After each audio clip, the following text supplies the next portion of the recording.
Hello and welcome to this video about Russia losing 150 aircraft since the start of the intense war in Ukraine. With about 180 planes and 170 helicopters confirmed, we'll examine how these aircraft were destroyed.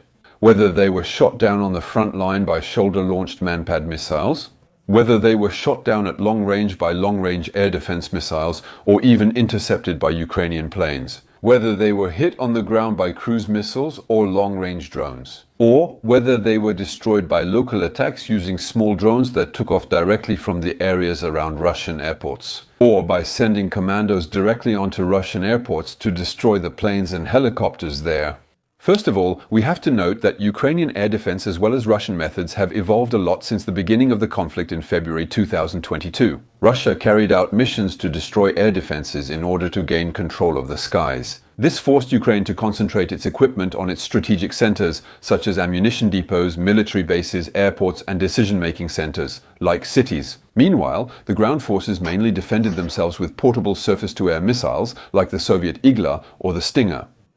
But after just 48 hours, the Russian army spokesperson claimed Ukraine's air defense was neutralized and the Russian Air Force had air superiority across all of Ukraine.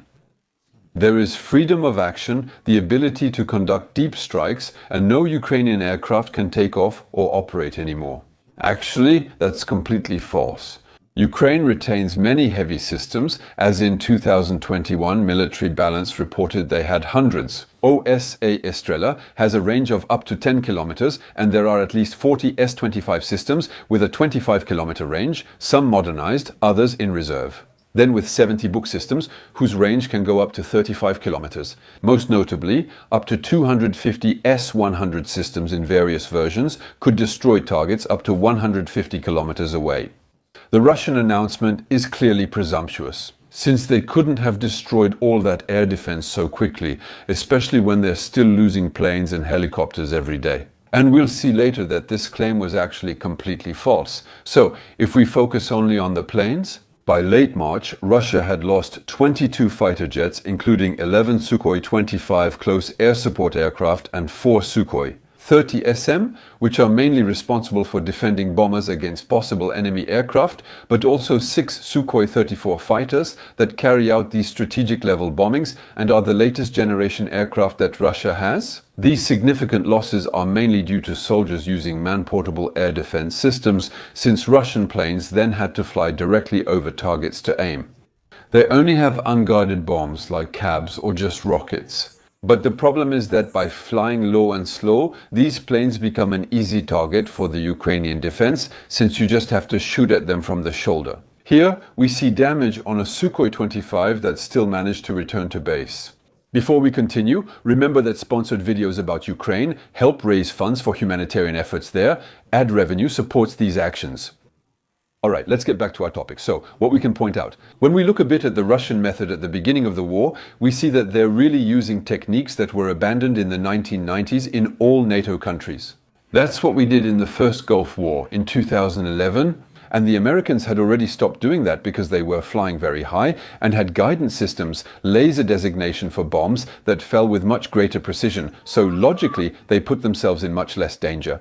And that means that at that time, the Russians were 30 years behind NATO countries in terms of technology. So obviously that's it. That's what explains such a high number of losses. We also note that as early as the second day of the war, Ukraine destroyed at least one Sukhoi 30 by launching a Soviet Toshka-U missile at the Millet base. Rovo, usually protected by an S-100 air defense system, then considered the world's best. And so, it was a success that, at the time, caused astonishment, and it was also an early indication of the low effectiveness of the actual Russian air defense.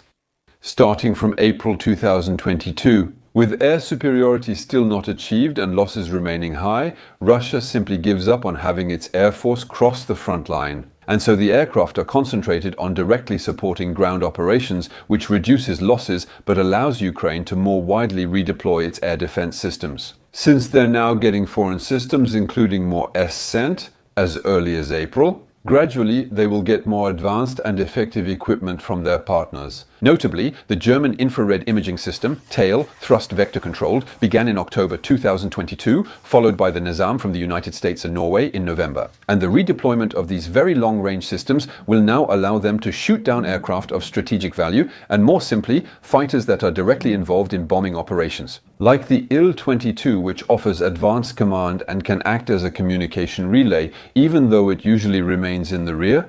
It was shot down over Blasle-Luhansk, which clearly proves that long-range systems are once again being redeployed on the ground to protect military units and, more simply, to protect cities. Throughout this second quarter of 2022, the Russians will also lose 12 more fighters, 6 Sukhoi 25s, 4 Sukhoi 34s, and their first confirmed Sukhoi 35 loss. Considered the top aircraft in the Russian Air Force. Recovering this wreckage often enables analysis and development of countermeasures to further reduce Russian fighter effectiveness. And on the other hand, it will further improve the effectiveness of Ukrainian defense systems as well as all its allies with whom it shares its information for the third quarter. Ukraine will keep downing Russian planes about once every 2 weeks, like this Sukhoi 25 and Sukhoi 30.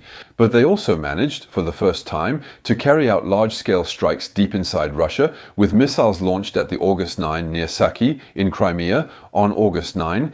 That's over 250 kilometers from free Ukraine, right there. We then learn this is the first land-based use of the Neptune missile, whose naval version sank the Moskva ship months earlier. Even if Russians say explosions were due to safety rule violations. Satellite photos will continue to prove the destruction of several ammunition depots, as well as the loss of about 10 fighter jets of two types. With at least 4 Sukhoi 30s and 6 Sukhoi 24 tactical bombers, this is the biggest single-day loss for Russian or Soviet aviation since World War II. This is just the start. By late 2022 to mid-2023, 20 planes are shot down, or one every 14 days, even with new precautions using the Russian version. Like these Sukhoi 25S that guide rockets from afar instead of firing directly at their targets, which would be more effective. Do you see this same method used by the Ukrainians? Simply because the front line has become too dangerous, even for the heavily reinforced aircraft like the Sukhoi 25. What about the report of 20 fighter jets shot down by Ukrainian defense? It's still an improvement over before, as the Russians are losing more, or at least as many aircraft despite added precautions. And so, that's also largely related to the integration of new equipment into the Ukrainian air defense systems, especially with the heavy air defense captured early in the war and during the major year-end counteroffensives. 9022 remembered for liberating over 20,000 square kilometers, including Kherson, Izium and Kupiansk. But it also had a very important equipment aspect, since Ukraine was able to recover at least several Strela, 4 Buk systems, about 10 Tor systems, and even 2 S-300 systems worth $20 million. The unit has around 10 radars, with some already aiding Ukrainian air defense. What happened to the rest? They were also analyzed and dismantled in order to reduce the effectiveness of the radars and to learn how to jam them better to reduce the effectiveness of Russian radars. Additionally, besides the planes shot down, 5 more aircraft were lost to technical issues, such as the Sukhoi T-34 that crashed into a building in Russia. Also, a Tupolev 22 and a Tupolev 95 bomber were destroyed on the ground. Following the launch of an old Tupolev 140 missile sent to the Dyagilovo base. This sets a new record, since they covered at least 600 kilometers in Russian airspace without being detected. This once again demonstrates the shortcomings of Russian air defense. So, during this period, we also see for the first time operations carried out directly from the vicinity of airports on Russian territory, and there are 3 of them during this period. First, the Beryv A-50 radar plane will be targeted by an explosive drone at a Belarus airport. A Belarusian group opposed to Lukashenko, and the war will claim this attack. Next is the infiltration of the Novosibirsk aircraft factory to destroy a Sukhoi 24 by fire. The third case involves helicopters. But it is still revealing, since an individual will manage to break into the Vereti airbase, which is located hundreds of kilometers from Ukraine. And he will place explosive charges on 4 Kamov-52 helicopters, with the destruction further proven by satellite photos. And that's just the beginning, because throughout the second part of the year, 2023, these attacks carried out directly from Russian soil or from the occupied areas will intensify. For example, on August 19th, This small drone will drop grenades to damage or destroy at least 3 Tupolev-22 strategic bombers at Salty 2 base. This forces Russia to evacuate its planes even farther north to the Olenia base. Then, 10 days later, the Ukrainians strike again at the Pskov base. Using small kamikaze drones launched nearby, 2 Ilyushin-76 strategic transport planes were destroyed and 2 others damaged.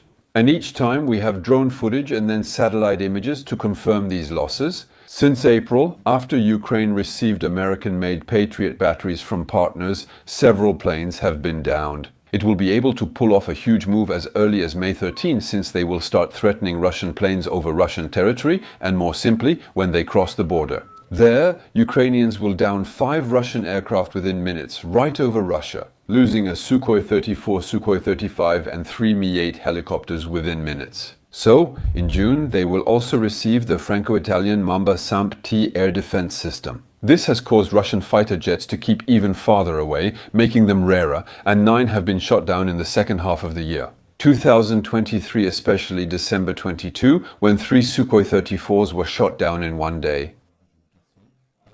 Again, Russian announcements confirm Ukrainian claims through posts on official Russian accounts. The year 1024 will likely be the worst for Russian strategic aviation, with more long-range strikes and real aerial ambushes being set up. Just like on January 14, when Russia lost both an A-50 radar plane and an Ilyushin-22 command plane, which landed but was beyond repair after being hit. While it was more than 250 kilometers away from Ukraine, this was made possible by Ukraine putting back into service old long-range S-200 air defense systems from the Soviet era, but now we know they've done a bit more than that.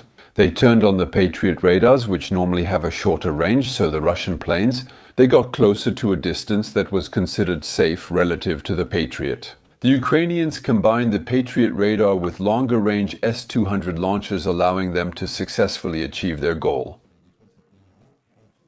Defeat them, the actual range of the system that was deployed in the area, and 10 days later, an Ilyushin-76 was shot down by a Patriot system directly over Russian territory. And in February, the Russians lost 3 more long-range aircraft over the Black Sea, with 2 Sukhoi 35S and then another A-50 while it was nearly 300 kilometers away. And after this double blow against the radar planes, Russia only has 3 or 4 airborne warning and control systems left, so the A-50s. It's really the radar plane that's necessary, that's essential. Just to give you an idea, France has more airborne warning and control system than Russia does. NATO will also bring some, and all our allies are with us. So, to control its entire territory, plus the whole front, Russia only has 3 or 4 aircraft left. They don't produce them anymore, and the replacement program is stalled. It was completely cancelled due to the inability to buy spare parts because of or thanks to the sanctions. And so logically they no longer have the ability to track Ukrainian flights in the necessary quantities.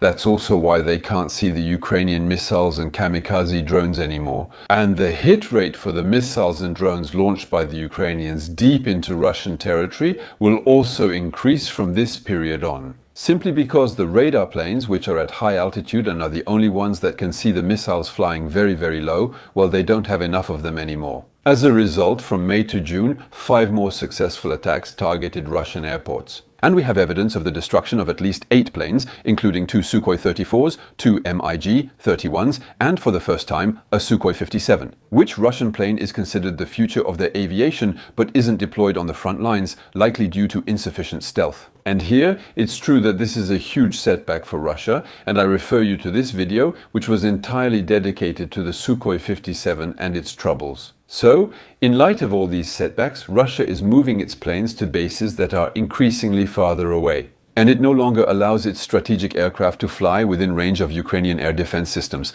But the Russians are also going to drastically change their doctrine. They are stepping up bombing of Ukrainian cities, forcing Ukrainians to move air defenses from the front lines to protect those cities. This gives more freedom of movement to Russian aircraft that want to approach the front, even though most of them still stay several kilometers or even dozens of kilometers away. And at the same time, we see that the high explosive aerial bomb glide bombs, which allow you to strike from a safe distance from the target, are going to become widespread. That means they were only experimental before. In 2022, we started seeing them almost every day by the end of 2023, and now in 2024. The system is mature and the Russian Air Force can carry out effective strikes from more than 50 kilometers away. That is, by flying mostly at very low altitude, then climbing to a release altitude. They only rise for a few seconds to drop the bombs, then return to low altitude where radar can't lock onto them. Here, once again, these are illustrations we see for the Ukrainian side, but the Russians do exactly the same thing. So, 5 Russian planes will be shot down throughout the second half of 2024. Meanwhile, ground attacks by small kamikaze drones launched from Russian territory are increasing. Like the questionable Sukhoi 34 or the sabotage of the Sukhoi 37 destroyed on December 14, and during this period, Ukraine, on the other hand, receives Sable 340 radar planes and finally F-16S. And these aircraft will initially be deployed for the country's air defense, so they won't be used right away to chase the planes that are bombing. On the Russian side, they won't immediately affect their air force. In early 2025, just 4 Russian planes have been confirmed shot down as they avoid risky situations. But it should still be noted that an F manages to shoot down a Sukhoi 35 for the first time in combat. Thanks to the different, which is another setback for Russia. But we can also highlight the destruction of a Sukhoi 30 fighter by a naval drone equipped with Sol-R missiles while it was simply patrolling in the Black Sea. What really stands out during this period are the obvious destructions of aircraft on the ground, especially with the outstanding success of Operation Spiderweb on June 1st. In 2025, at least 15 kamikaze drones launched from trucks were destroyed after targeting 4 Russian bases. And here, it's truly a strategic turning point, since Russia's long-range strike capability was reduced by a third in just one day. We're talking about billions of euros in damages that Russia can't recover, as these planes are no longer made. What's wild is Russia still can't handle this kind of asymmetric warfare, even though I wrote a report on it back in 2017. I was working at the Interministerial Crisis Management Center Koic on Place Beauvau.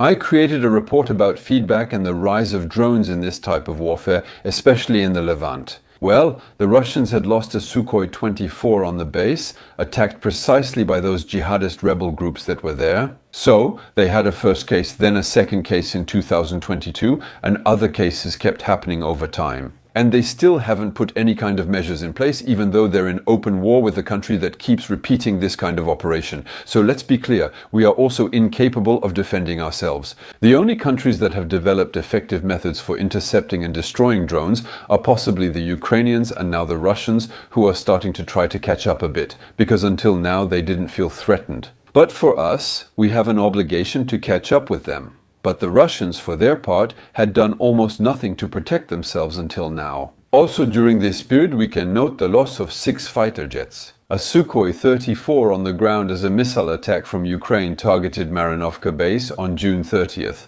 This once again demonstrates the Ukrainians' growing ability to strike further and further. And in this second half of the year, unsurprisingly, only 3 Russian fighter jets were shot down by Ukraine. What else should be added? A Frenifier or Sukhoi 30 was accidentally shot down by Crimea's air defense.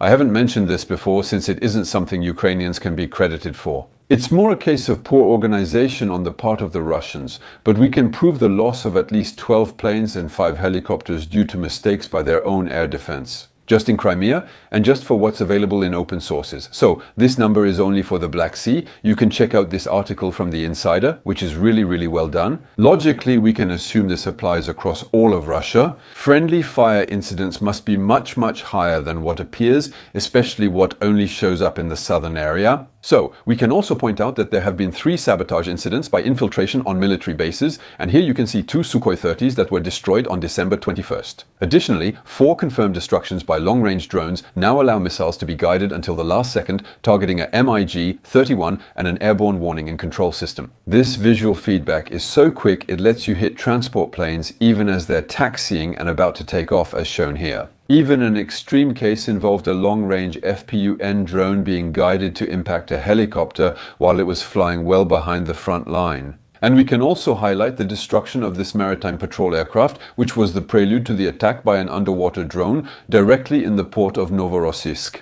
And it's no longer just about targets of opportunity for destruction, but really about planned destruction as part of the planning for larger scale operations. But in reality, what's most surprising, when you look at it and take a step back, is that for the first time, this is the leading cause of loss of Russian aircraft. Well, it's actually technical causes that are rising to the top, with at least 3 cases of loss. Sukhoi 30s and Sukhoi 34s, which are supposed to be the most modern. There might even be more than that, since this is only the tip of the iceberg. Here, for example, you can see this Sukhoi 35 that simply disintegrates in flight because of a turn that was too tight, or here, an aircraft that loses an engine during takeoff and crashes. Even without counting pilot errors, like this Sukhoi 35 that gets cut to pieces when its pilot flies too close to a power line, causing it to lose part of its tail. But let's stay on the topic of the technical difficulties of the Russian fleet. There's an excellent article using leaked Russian data that covers the technical state of the aviation transporting top state authorities.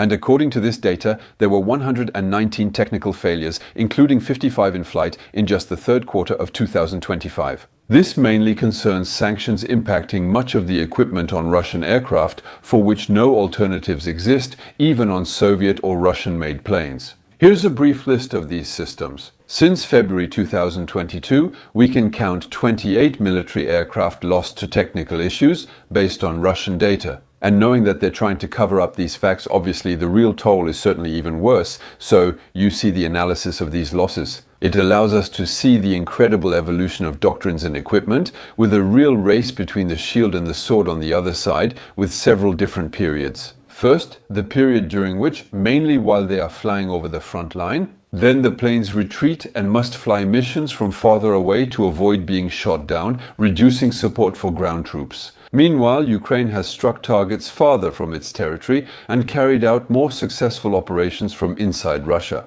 In the coming months, the arrival of high-quality Western fighter jets like FCDS Mirage, Miele and Gripe with greater range will make a big difference. And it leads to no longer concentrating its air defense aviation precisely to stay in the rear, but maybe start going more to the front to be able to chase the Russian fighter jets that drop their glide bombs. Meanwhile, at the same time, obviously we can imagine that long-distance attacks will continue to multiply, as well as sabotage and attacks that are launched directly from Russian soil. Since apparently the Russians can't manage to stop them, while on the Russian side, on the contrary, they will continue to try to move further and further away. With the development of glide bombs that can reach up to 100 kilometers as they've announced, they still won't be able to produce as many as they'd like or as many as they're currently making. 60-kilometer bombs need boosters and additional systems. And then, the farther away you fire from, the longer you'll be dependent on global positioning system, and so your shot will be less accurate. I refer you to this map by Clément Molin, which shows high explosive aerial bombs impacts. You can clearly see how inaccurate it is. In any case, in the long term, Russian aviation will be weakened, at least for 2 reasons. First, technology recovered by the Ukrainians means more effective countermeasures as well. Secondly, their losses aren't being compensated, even though a few dozen aircraft are delivered each year. They can't make up for their losses, especially since the planes they receive don't necessarily have the same technologies. We should remember that until 2014, mainly due to France, equipment from Safran, Thales and others was present.